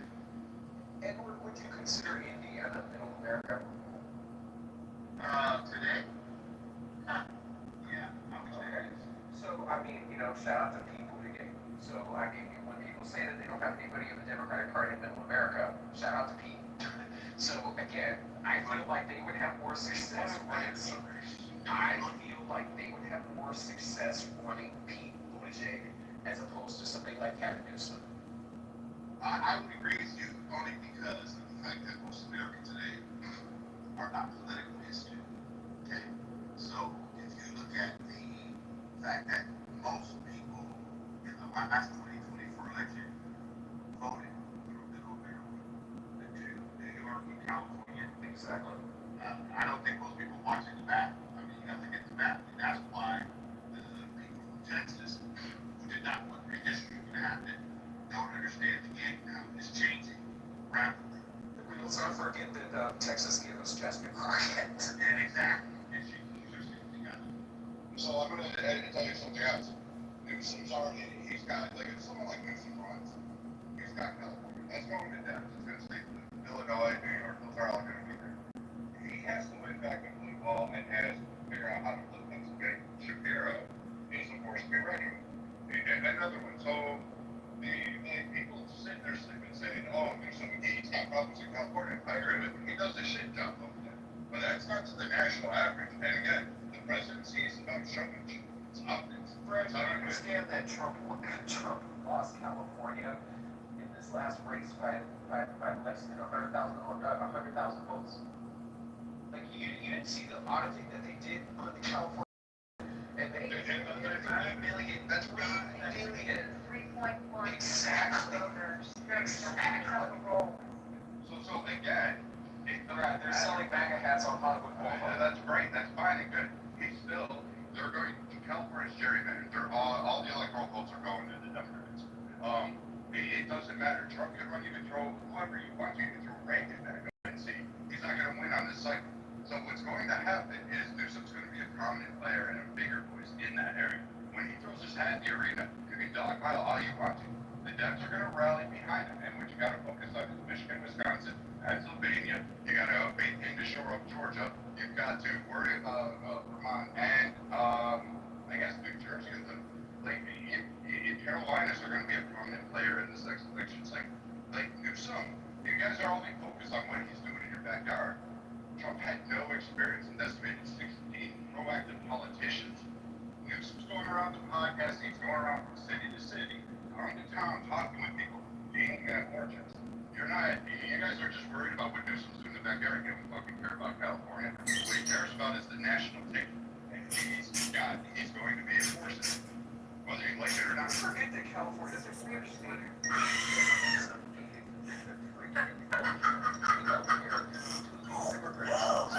we're not just worried about what's happening in our backyard. Any of the Republicans, I feel like maybe and I definitely have more in terms of the rest of you guys that are of the same ilk as in other places because we didn't have to push out here.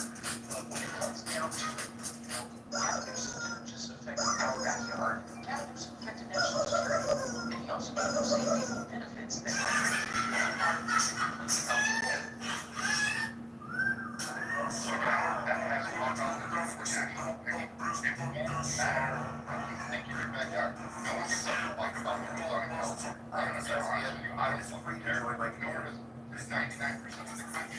They're not going to be worried about it.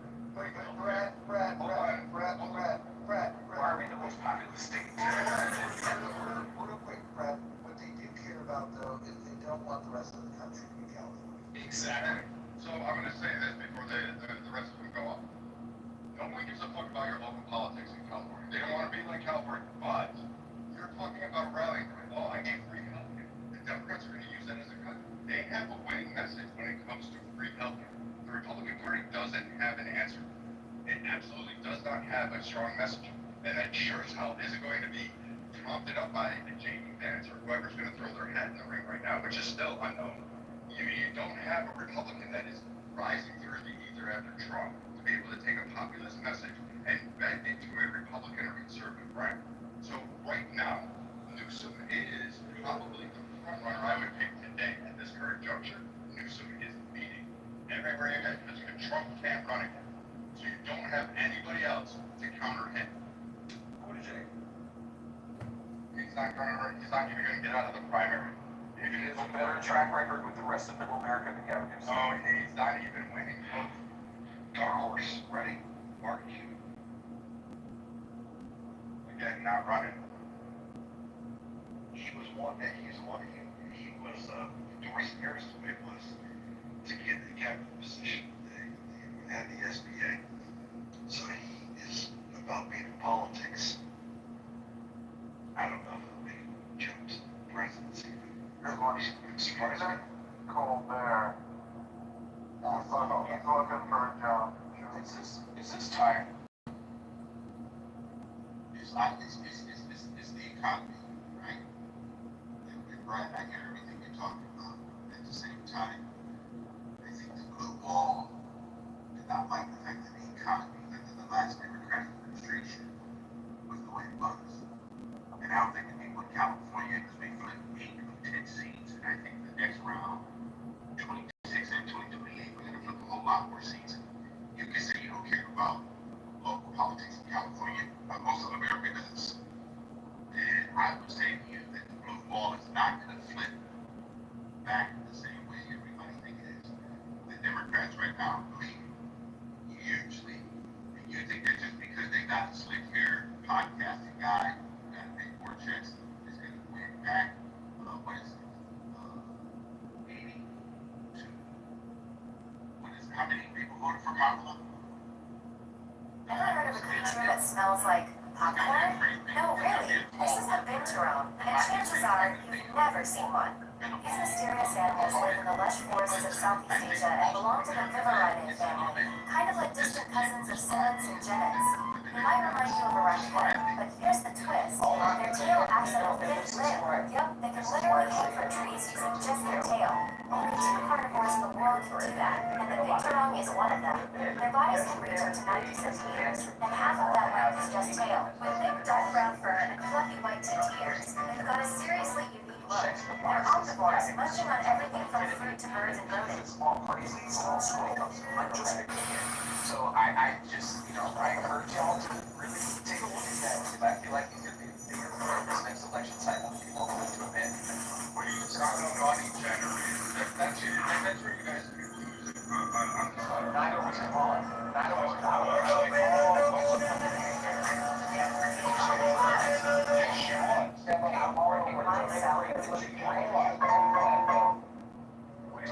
Kamala broke in terms of fundraising events. Like her dollar amounts were obscene for the few months she was running. And she had access to Biden's war chest. So she got all that influx of cash, and then she raised fucking significant numbers down there. Like that was fucking impressive for a short time frame. I don't like Kamala. I think she's a cum stain on fucking the United States.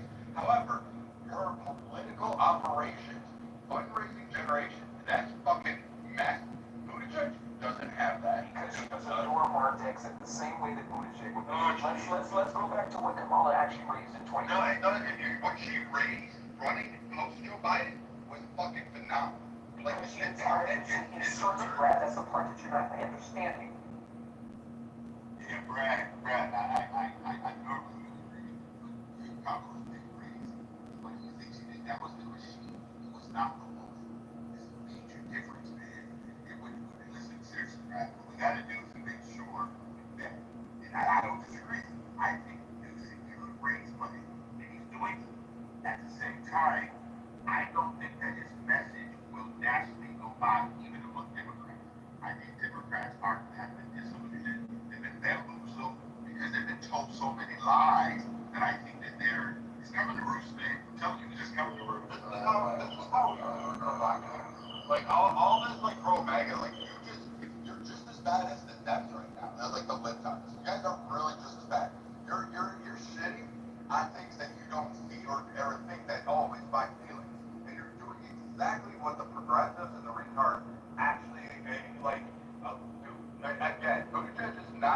dominant player. He's not a fundraising juggernaut. You prove that under. Kamala. That's the point. Dude, shut the fuck up for a minute. Stop coming off mic every time someone talks. Fuck. Again, Kamala raised a lot more fucking money than the entire Democrat Party that was running when Joe Biden was in. She was top of the fucking ticket. She gets that cause. Again, you guys don't recognize the danger, so all that Republicanism, all that conservatism, all that MAGA bullshit is gonna go out the fucking door if you don't fucking actually quickly grasp that there's more to governance than just bitching about the list. Secondly, to dismiss Newsom, to dismiss Kamala, to dismiss the Democrats before fucking even the campaign's taken off, and you're watching their numbers and their optics and their polling rise significantly, and there is not an heir apparent to replace Trump. And don't give me J.D. Vance because his numbers and his fundraising war chest ain't doing all that fucking great right now.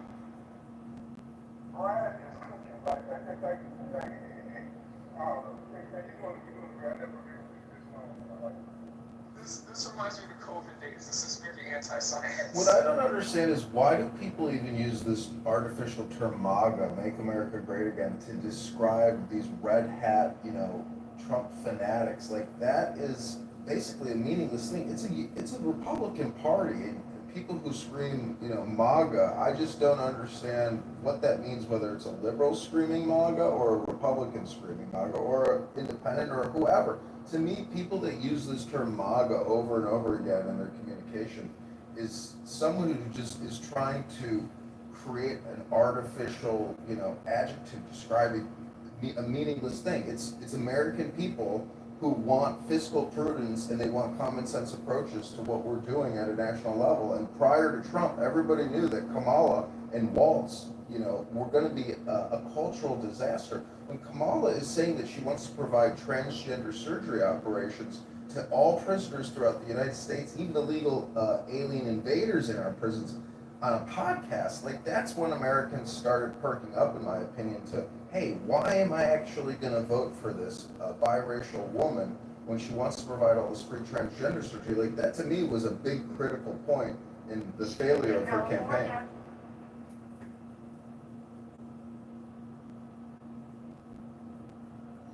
She didn't do it in California. She did. I was just reading